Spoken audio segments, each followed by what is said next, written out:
Here we go.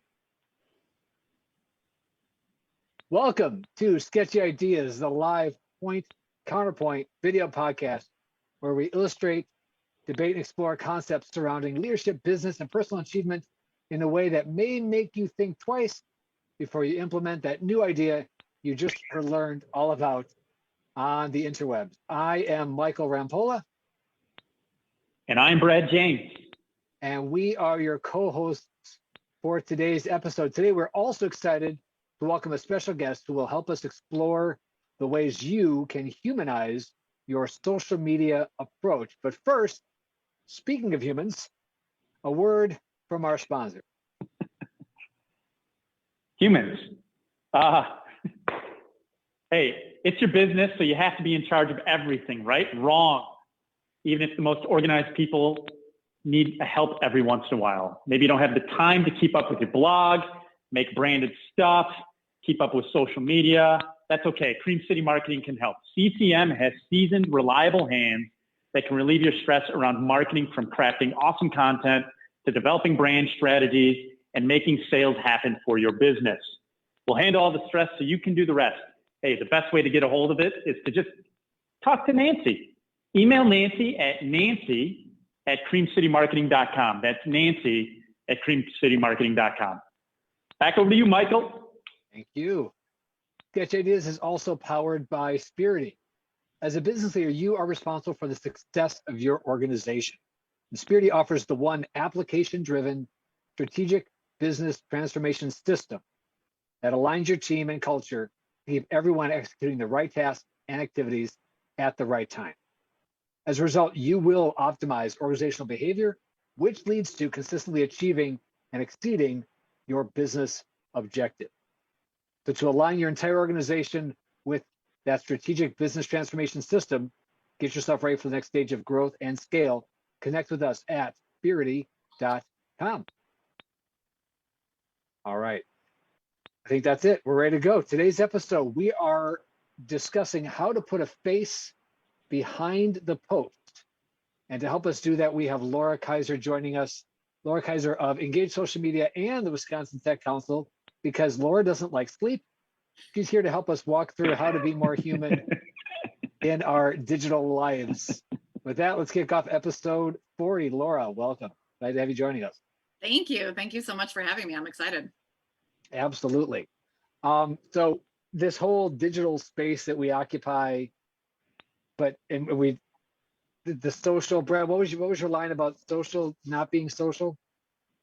Yeah, so most people treat social as show and tell media rather than social media.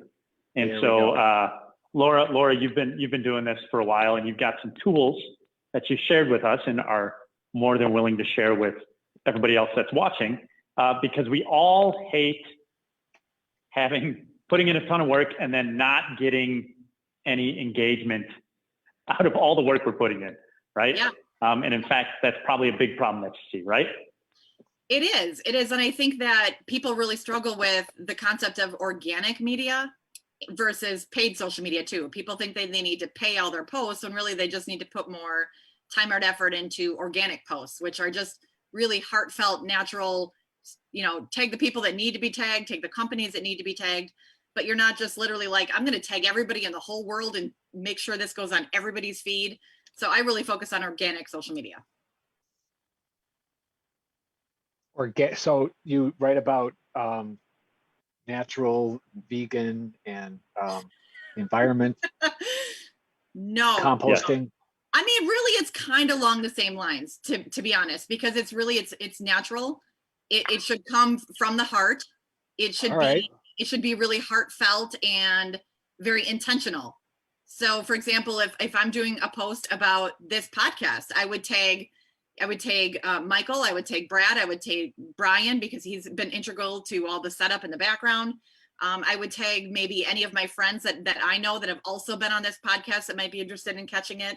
I would obviously tag it. And then I would also put that post on every platform that the podcast is also on, or I'd put them on the things that I'm active on and a link over to the platform that you're most active on. So it's really just putting a lot of work into making sure that you're in the right space in front of the right people. That does sound like a lot of work. It is a lot of work. I'll be the Okay. first to admit it's a lot of work, but it's like learning a new language where, you know, yes, are you going to wake up one day and speak Spanish? No, but if you put a lot of work into it, you will become fluent. And I think that people can easily become super fluent in social media if they want to. And that's why people have people like me as friends or resources that can teach them how to be more fluent in it. So how did you learn this? What caused this journey to finally figure out enough of the show and tell and more of the social? Yeah, no, and I love the concept of you saying show and tell, because that's really what a lot of people do. They will brag about themselves all the time on social media and not talk about anybody else and think, well, why aren't people liking my posts? Well, gee, when you had the kids that literally only, you know, care to get the attention instead of giving attention, you know, you have to be willing to, and my son learned this back in kindergarten and I learned it right along with him. You have to be willing to fill other people's buckets and not just take from people's buckets. So if you're willing to, on social media, fill other people's buckets, they're more likely to fill yours. So actually, when I was in banking, you know, I was in banking for 20 years and I had my own, you know, Facebook and Instagram that I used every now and again. And, you know, really got into Facebook because it kept me in touch with the huge network of people I had all over the place. Got into LinkedIn a little bit there too. And then when I went to the tech council, my boss asked if I wanted to take over doing the social media. And he's like, well, your Facebook is really good. And I was like, all right. So I had never been on Twitter before that. And I just kind of took a deeper dive into what works on Twitter, what doesn't. And I also started an Instagram platform for the Tech Council too. So now I nurture all of those. And it's really rewarding to just learn it on the job, because I think it's kind of like anything. If you just copy somebody else's notes and you try replicating it, it's not going to be the same thing. It's the more you do it, the more you work with it, and the more you nurture it, the more you understand about your own voice and how you're coming across and how you want to come across to other people. Okay. So tell me a little bit more about, like, so you figured this out. You've obviously now been doing it for a while. You've got some tools and frameworks in place. We've been talking a lot about using this as a tool for recruitment and onboarding in the last month and a half, the last number of episodes. I know prior to this, we walked through some of that. Tell us kind of maybe what you do from a corporate standpoint, and then we'll flip to the other side of the coin too, if you're okay. Yeah. I think the biggest thing as a company that you can focus on if you're trying to hire, and I think it goes along the lines with not even just specifically hiring, but if you're trying to recruit, you know, like the Tech Council is a membership-based organization. So if you're trying to recruit members, you want everybody that comes across you on social media to understand what your mission, what your vision is, what your company culture is, what other people that are members are getting out of interacting with you. Just at the end of 2020, for the start of 2021, we started a member spotlight, because we thought, well, people, for example, I'll know Mark Ehrman. He works for Quarles and Brady and he's a board member, and, you know, they know he's a big Badger fan probably, but beyond that, I don't think people really get to know the people behind the people. So it's really the corporate person anyway. So I really wanted to have an emphasis on getting to know people a little bit more on a personal level. And so I said, send me more of a personal picture. I just don't want your corporate headshot. So I think it's really important for people on social media to know their voice, and for the company to embrace individual members of their organization being active on social media and being a good representation of that company. So especially when you're doing like recruiting and you're hiring, or you're doing, you know, recruiting memberships, anything along those lines, I think it's really important to know what your voice is and say to people, hey, this is why we're different. This is why we're better. This is why we want you to come be here and be a part of this, is we want your personality along with all of your expertise and skills. Okay, so I'm sure you've got some steps for businesses that you work with to begin that process. Do you mind sharing with us what that process might be if you're brand new to this, right? Like I would imagine, no, I don't imagine. I know most companies, they just post stuff. There isn't really a plan. They go, I don't know how much to post. I don't know what to do. I don't know. This engagement thing is a whole different ball game. We post pictures. We send out a newsletter on our social media. The last event we were at, we take pictures these days of our Zoom calls, right? And throw them out there. And it's supposed to be working like that. That's because Brad says a lot of people. It should work. You can keep that should work. Shoulding on yourself all you want, right? Yeah. This should work. So, Okay. so what is you've got a model at least, or a framework that you walk your clients through and other individuals through. Can you share with us what that model is in terms of how to get started, how to identify? Yeah, I think first and foremost is that people need to understand what their personality is and what they want their personality to come across as on social media. If you don't know what your end result should look like, you really don't know where to start. So I think that there are also people that are on LinkedIn, but then they don't use it. So other people are tagging them, they're sending them messages, they're not seeing anything because they only check it once every couple months. So it's really important to nurture any platform that you're on. If you're not motivated enough to nurture a platform, honestly, it's better to just not be on it at all. So I always tell people, commit to, put it on the calendar and tell yourself, okay, once a week on Fridays at 1 o'clock, I'm going to go through and make sure I go through all of my LinkedIn messages, all of my requests. Is there anybody I've met in the last week that I really need to connect with? And then also go through and take some time, which it takes time. I'm the first one to admit it takes a lot of time to do all of this, but the more you do it, the better you get at it. Go through your home button on LinkedIn and scroll through all of your notifications. All the people that you're already connected with are in the news right there. So it's literally hand delivering you saying, these are the people that we think you're really interested in and that they're making things happen. We think you should engage with this. So you can go through and just do a simple like, you can go through and comment on it. But then what I always tell people is dig a little deeper. So for example, if someone's posting something about maybe even a job opening, and I noticed that 5 or 6 other people that have the same title as me are all commenting on that, that's maybe a space I want to be in. And those are all people I want to be connected with. So maybe I should dig a little bit deeper, look at their profiles, send them a connection request, customize the message if you like to. Hey, I saw this post. I saw you were also interested. I really want to, have you be in my network, blah, blah, blah. So it's really just taking the time to dive into your platforms and nurture them and see what you can pull out of the content and how you can build your network. So that's number one for individuals. If I'm hearing from you, if I'm an individual, you essentially have 3 things: schedule time, observe the notifications that are happening. Yes. And then dig deeper. And connect with others. And that will help you, right. And then that will help you prioritize then as you do this over time, where your time should be spent. Absolutely. So it's an iterative process where you're literally, at first, it seems like you're eating the elephant all at once. And it doesn't sound like you're saying that. You're saying this takes a lot of time, but I'm sure that when you do this or when you coach people or work with people, you're not saying you have to spend 4 hours every week on LinkedIn to go through all the stuff that you've missed out on. You're saying schedule an hour once a week to get started and gradually go through it top down. You're probably saying most current to oldest. Tell me if I'm wrong. Yeah, and it's one of those things where the more you stay on top of it, the less overwhelming it is. Because if you only log on once a month and there's 40 different people requests, you're just going to be like, oh, this is annoying, and just get out of it.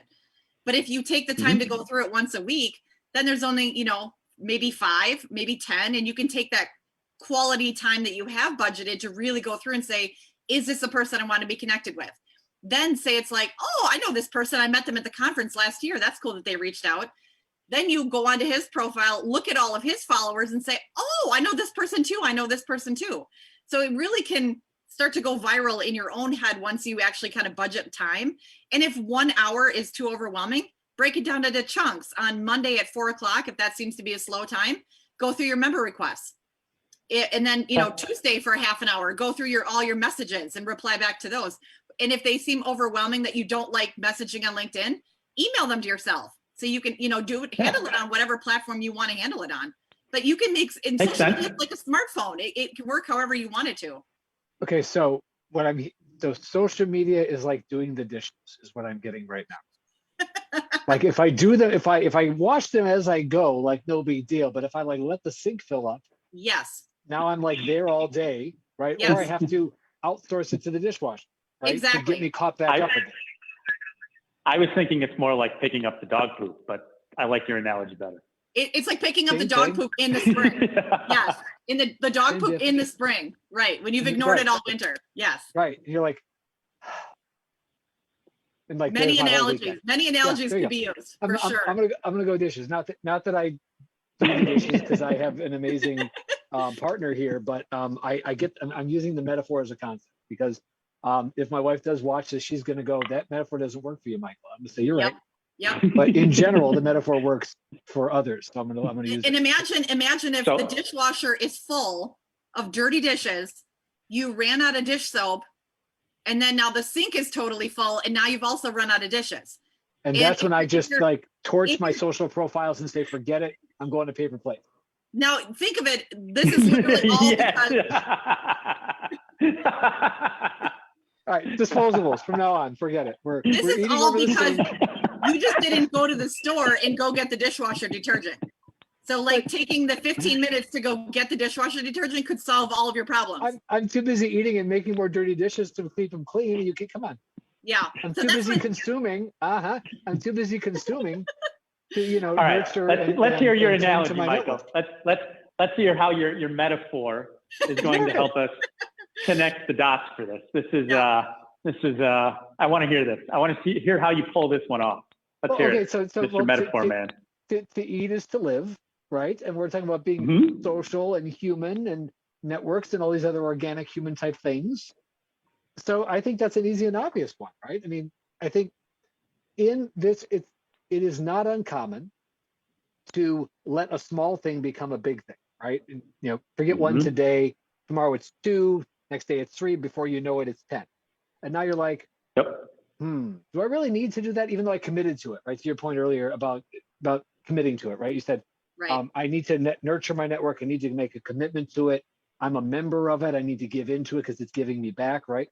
Right. I think if I don't take care of the dishes, right, they're not going to be there to take care of them.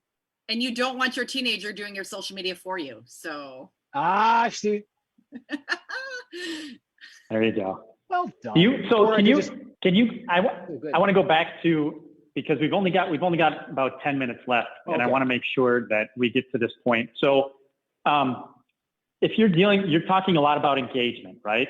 And I think often with a lot of the people that we work with and I work with is they want to engage, they want to comment, they don't want to feel dumb, which is why everybody just does the like, whatever, right, all that stuff. Do you have maybe some guidelines or a formula that's easy for somebody to begin the process of iterating on? Because it's just like writing a paper, right? The toughest thing is to get the first draft written. Once the first draft's written, really, second and final draft or third, however many drafts, it tends to just flow and you get used to doing it. Yeah. So do you have like a formula that people can follow in terms of how to comment or maybe what they should say rather than, this is cool? Yeah, and I think the biggest thing is to just literally listen to your own brain. If you read a post and your brain starts thinking of things that you're saying, like for example, if you're reading a post about sales and they're talking about how the sales title is very crucial to an organization and that role is the most important role. If you're already the type of person that your brain starts spinning and thinking, oh, I want to add this to it, or I wonder if they talked about this, or I wonder if this person already thought about this, then not only should you do an emoji to it, so maybe you find it insightful, maybe you're questioning it. I mean, definitely do one of those to it, but then also add your comments into it and say, you know what, that immediately makes me think about this, this, and this. And I'm glad that you mentioned this, but I want to add this, this, and this. If you read the post and you think, I want to support it, but I don't really have any further thoughts about it, then it's okay to just hit an emoji, and depending on the emoji, is obviously if it's somebody you don't really know and you don't really care, but you just want to show a little bit of support, it's fine to like. But I would say if you care about that person and you want to actually seem a little bit more engaged, add one of the other ones. So whether you support it, love it, insightful, curious. I would say don't put curious unless you have follow-up thoughts with it, because otherwise people are like, well, are you confused or what are you curious about? They're going to want to know. Often. So I would say I'm confused most of the time. Often my curiosity looks like confused, or vice versa. No, I would just honestly, it's that simple. If you read the post and you start having thoughts, share them. I mean, it's really honestly, I think it's just like a face-to-face conversation. Okay, wait, I'm sorry. I'm going to put a filter on. If you're reading a post and you start having thoughts, just share them. I know 20 people that's a terrible social media strategy. Okay, well, depending on the post. Okay, or the person. And the person, yes, yes. I mean, like I said, if it's something that you think would add to the conversation, I would share it. Okay, there we Okay. go. That's Yes. there you go. Yes, Add yes, to the yes. conversation. If you I can like add, that. if you can add something constructive to the conversation, yes. Okay. And I think it's So also if- important too, like not only could you just comment on that, which will also show up on your feed, but if you think it's something that you want everybody else to see as well, you can go through, share it, and then while it's still, you know, in that shared status, go through and comment on that when you're sharing the post on your own feed. Which is like, So there- hey guys, look at this. This is like you're Yes. amplifying it, that right? That's exactly the best word for it, is you're amplifying it and giving it more traction and more visibility. Absolutely. I want to go back to the I kind of know them, but I don't really care, like emoji. Like the human version of that is like the nod, right? So I'm trying to figure out like what's the emoji equivalent of the like the general acknowledgement, like just That's just the like button. that's Yep. the like button. Okay, so Right. the hey, the Yep. I see you there. Okay, that's the like button. Got it. I'm so glad you shared this. I don't really have anything to add, but I'm glad that you posted it. I am so glad that you're using your platform to share Exactly. content. Yep. Yep. It's kind Thank of you for filling. non-committal. Thank you for filling my feed with this reposted stuff that you probably haven't read. It's like- well, it's not necessarily negative too. It's just non-committal. Non-committal. There, that's the nod. That's what I'm It's- looking for. I'm looking for the It's non-committal. non-committal. Right. Right. You're not saying Big it's, on the you know, non-committal. That's a and if social it's something that you don't, construct. if it's something that you literally hate that somebody posted, it's not like Facebook. There's no reason, if you really hate a post that you see on LinkedIn, just ignore it and move on.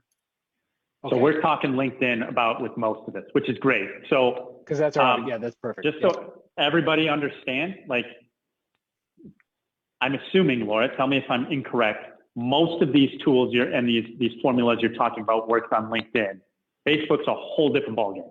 Whole different ballgame. Yep. I just want to make that clear for everybody here, Yes, so that they that's a don't good come point. back and yell at us next week and go, you told me It didn't to go work. and speak my mind on Facebook, and all of a sudden Never do that. I have to take my Facebook down. Never speak your Right. mind on Don't do Facebook. The big difference being Even I know that. LinkedIn is your professional communication platform, even as a person and as an individual. That's your personal branding All voice. right. But Facebook is Yeah. literally for your friends and family and people that may know you in a very different way. Yes. So it's okay to be curious and or confused on LinkedIn. Curious or confused on Facebook is basically putting a target on you. Is that about?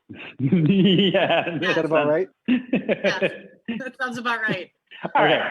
So can I want to take this the next step. So I'm an individual, and we've just gone through this weird last year and a half, and I'm either looking for a job or maybe I was furloughed, or I'm looking for a change. I'm learning that there's a restructuring. How can I, as an individual, leverage these tools and this advice that you're giving us to help that along to make sense to maybe some companies that I'm looking at trying to connect with or get a foot in the door?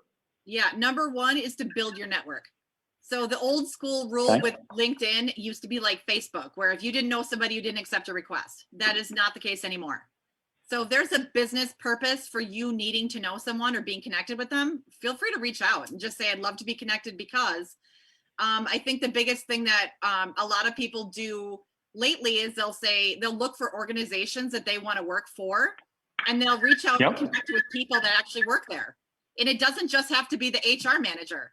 If somebody wants to work for Cream City Marketing, for example, they could reach out to Nancy, they could reach out to you, they could reach out to Aaron.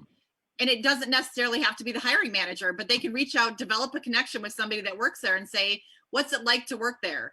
You know, develop a relationship, and then, hey, let me know if you see a job opening. And I'd love to, you know, get your, you know, feedback, recommendation, and, you know, maybe you can put in a good word for me when I apply. So it's really developing your network, developing your connections, and nurturing professional relationships. And you can do that very successfully on LinkedIn, even through COVID. So let me make sure I got this straight. If I want to develop a relationship with somebody online, it almost sounds like I need to do the same things I would do if I knew them in person. Yes. Well, that's weird. That's deep. That's deep, isn't it? I don't know. There are people that I have met through COVID, through literally, I posted something on LinkedIn. He was not a first degree connection of mine. He was a second degree connection. So that means we had friends in common. he liked my post, reached out to me. We set up a Zoom time to talk.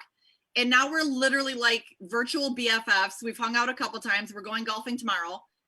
And, you know, it's just literally, it's one of those things where you can develop very strong connections virtually if you know how to do it right. It is all just about nurturing relationships and building rapport. Absolutely. Is there anything else outside of doing those things that I know you mentioned with this engagement of posts, right? So especially on LinkedIn, if we're talking LinkedIn, there's typically somebody running corporate like you do for some of your clients. What is the best way to engage with those posts also? Because we are talking about personal brand to some extent, right? And so the third thing that you had mentioned was engagement on posts, not just building connections with people, but do you do the same thing? Do you do the same thing with business posts? Yeah, you support the people that support you. Absolutely. So I think the biggest thing is going to be if you have corporations or individuals that are liking your posts, you need to go through and like and engage with theirs, because it's give to get. That's really the crux of social media success these days, is give to get. And like I said, filling buckets, but really it's give to get. Like you said, it's not show and tell. It's social media. So again, this is thing, it's going over my head again. So if people are nice to me, I'm supposed to be nice back. If they talk to me, I'm supposed to talk to them. Literally, it's kindergarten. I know that's hard for you, Michael. I know that's hard for you. It's okay. We'll get through it. I mean, yeah. I don't know. It's almost as if I have to just like pretend I'm not on social media and just like be a person. Yeah. I don't know what that means. I can handle this. My puny lizard brain is having a hard time. I'm available for lessons anytime. You know, I would feel I'll put myself in the remedial camp before anybody else can do it for me.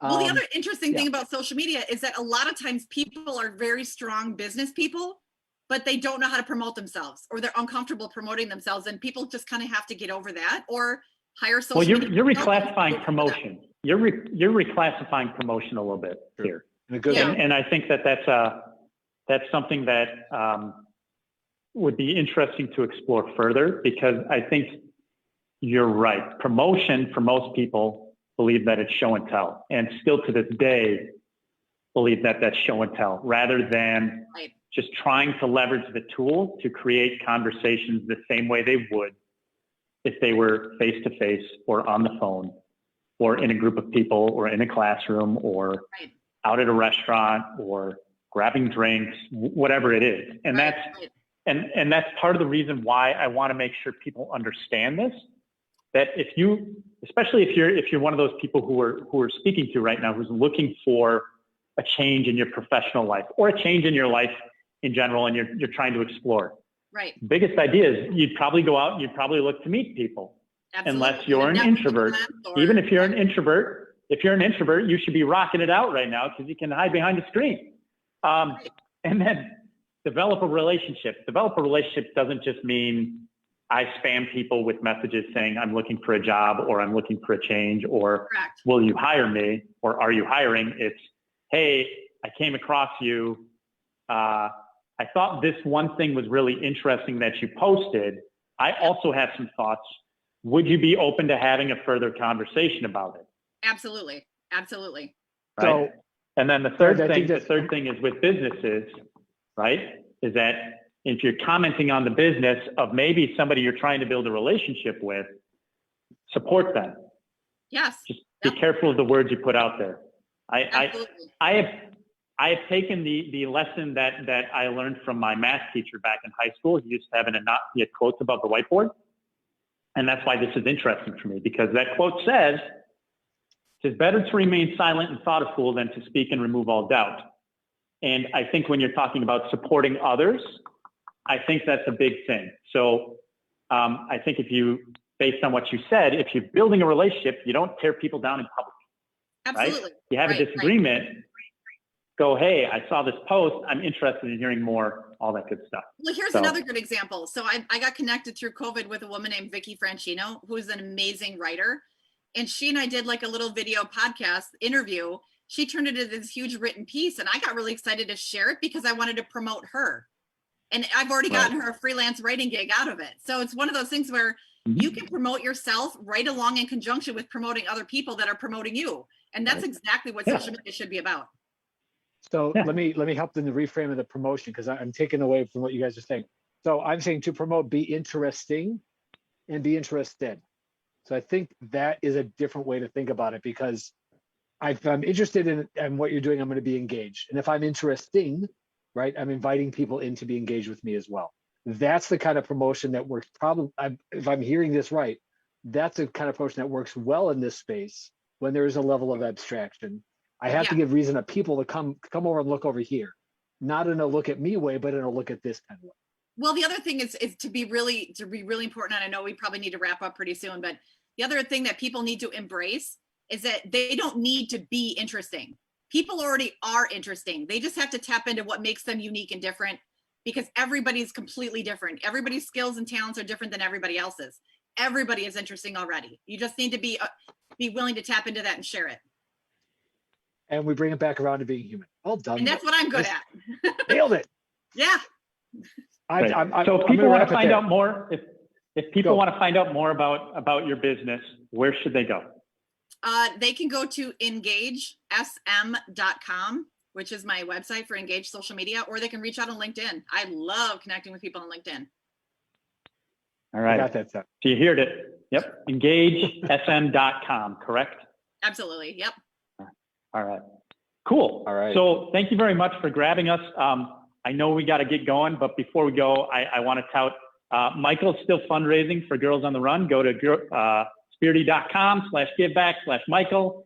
He's in a dead heat with some of his colleagues, trying to win the race a little bit for some bragging rights and give back at the same time. So it's 2 for 1. Thanks, Brad. 2 for 1. Thanks again, Laura, for joining us. Again, go to engagesm.com to find out more about Laura and what she does with her clients, for peoples, for individuals. Great person to talk to. Send her a message. She'll share more than she expects to receive. I promise you that, if you're watching this. So as you've seen here. But next week we've got some other big things coming up, and I do know we got to go because Brian's looking at me every once in a while, giving me a side eye. So with that, Michael, I'm going to hand it back to you. All right. So remember, folks, we love to engage with you in all of our social channels as well. You can also hit us directly by sending an email to info@sketchyideasshow.com. And one of our producers will get back to you with answers, or invite you to come on, or we'll tackle your question in a fun and interesting and metaphorical way in a future episode. Next week, come back. We'll be back here live. We hope to see you then. And remember, just because it's a sketchy idea doesn't mean it's not worth exploring. We'll see you again next time, folks. Thanks. Take care.